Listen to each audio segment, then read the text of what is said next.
welcome back to the kitchen. Today we're going to be making an excellent option for your Thanksgiving side dish selections. We're going to be making a potato and onion gratin, and the cheese that's going to be featured is Parmigiano Reggiano. This is going to be a freeze and bake casserole. You can either make it and bake it the same day, or you can make it ahead of time, freeze it, and then bake it on the day that you need it. Let's go see how this all comes together.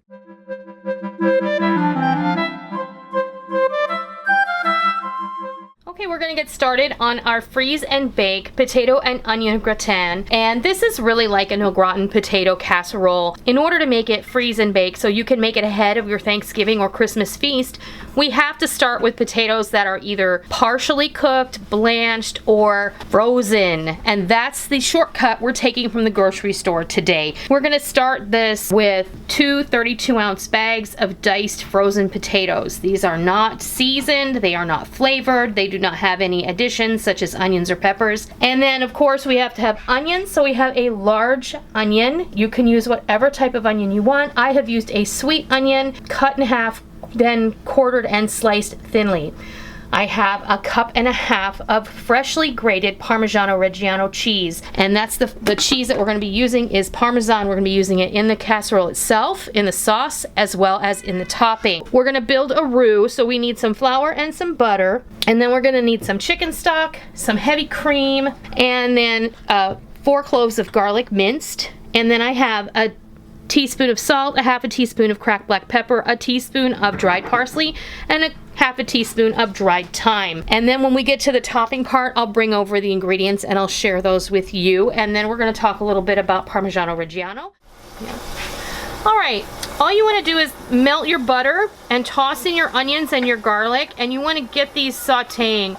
You want to break these onions down and sweat them for about 5 minutes before you move on, because we're going to go ahead and build our roux right on top of the onions and garlic, and that's going to help to thicken our sauce. So this is going to be it's going to be like a bechamel that we're going to add cheese to, and at which point that becomes a Mornay sauce, but we're just going to use Parmesan in it today, and this is going to make for a delicious potato gratin.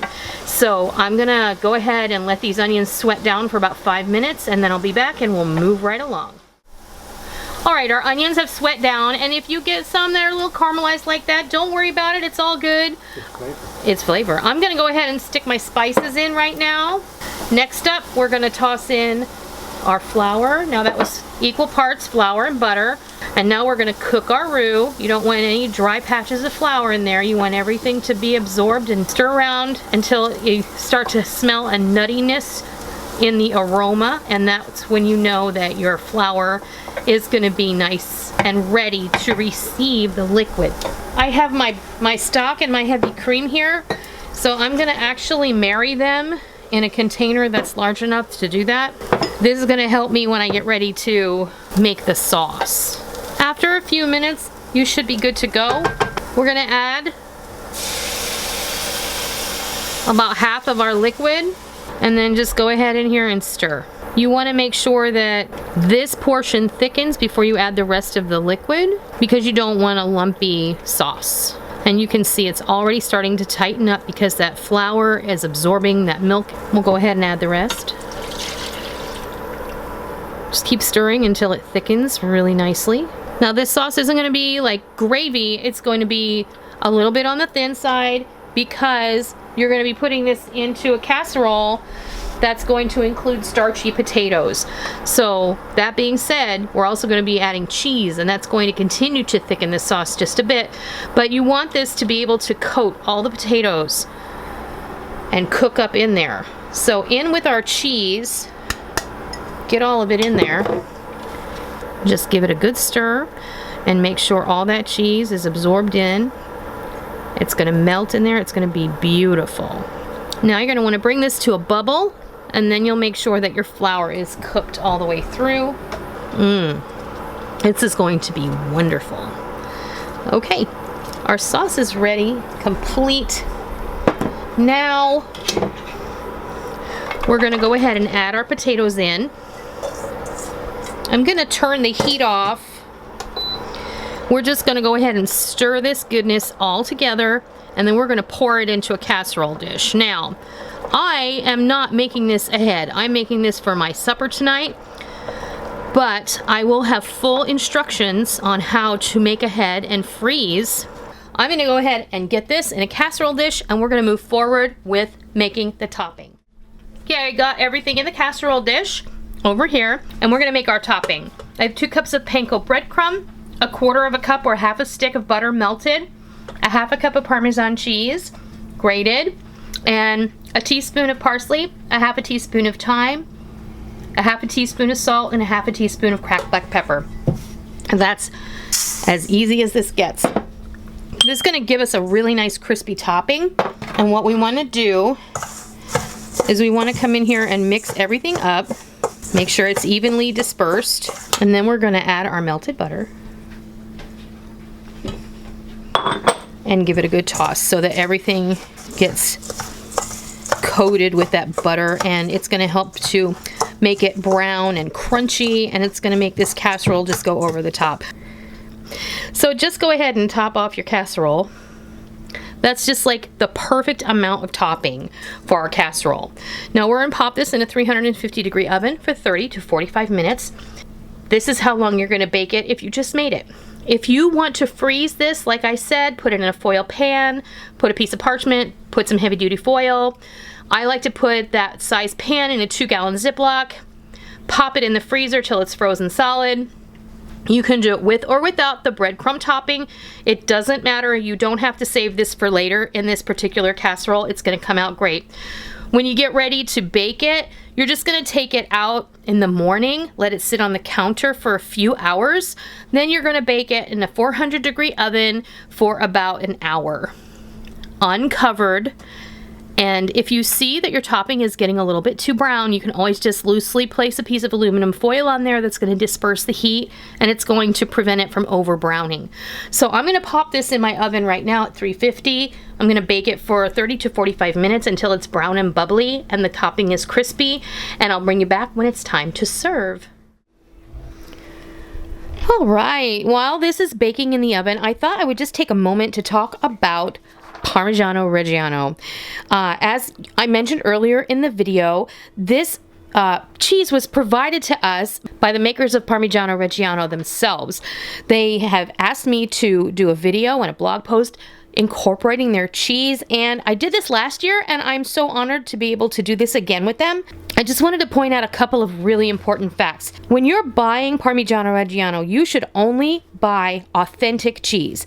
This comes from Italy, and as you can tell from the pin dots on the rind, this is the real thing. And it just has 3 ingredients: milk, salt, and rennet. And 8 centuries of cheese-making experience go into every single wheel of cheese.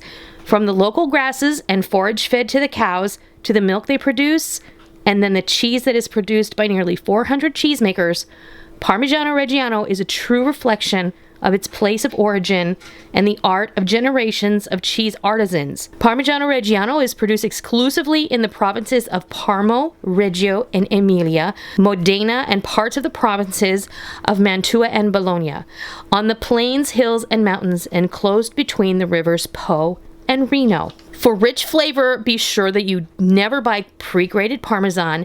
Buy a wedge of Parmigiano Reggiano, freshly grate the cheese from the wedge for the most intense flavor, and use the wedge on a cheese board.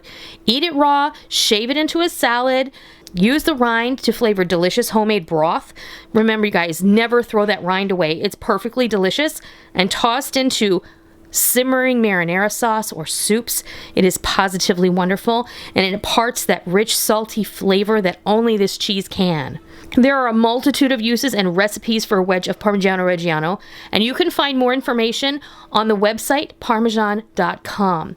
And just for fun, I bet you guys didn't know, it's a health food, and it's super great for kids.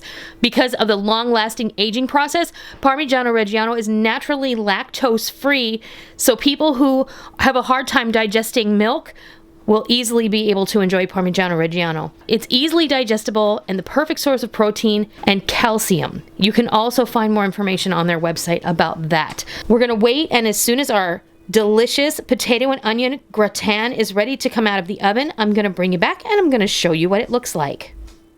potato and onion gratin casserole has come out of the oven.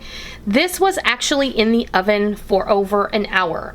I kept testing the center with a steak knife to make sure it was warmed through, and it really did take a little bit longer than I anticipated.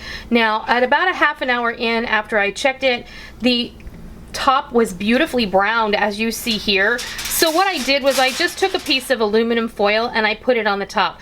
This is going to stop any additional browning, and it's going to prevent any over browning, and it's just going to allow the heat to be reflected out and be around the casserole in the oven so that the middle gets warm but the top doesn't get too overdone.